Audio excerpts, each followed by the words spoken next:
எல்லோருக்கும் எல்லாம் அப்படின்னு சொல்றோம்னா, இப்படி எல்லோருக்கும் எல்லா வாய்ப்புகளும் கிடைக்கிற வகையில தான் திட்டங்களை உருவாக்கி செயல்படுத்தி வரோம்.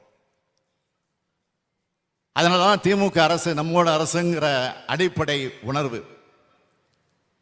இங்க இருக்கக்கூடிய ஒவ்வொருத்தருடைய மனசுலையும், ஏன் தமிழ்நாட்டில் இருக்கக்கூடிய ஒவ்வொருத்தருடைய மனசுலையும் அது உருவாகி இருக்கு. தாய்மார்கள் இங்க வந்திருக்கீங்க. இன்று நம் தமிழ்நாட்டில் 1,15,16,292 மகளிருக்கு மாதம் 1000 ரூபாய் உரிமை தொகை கிடைக்குது. அது மட்டுமா, விடியல் பயண திட்டம் மூலமா 445 கோடி முறை பயணித்து மாதந்தோறும் 888 ரூபாய் வர நமது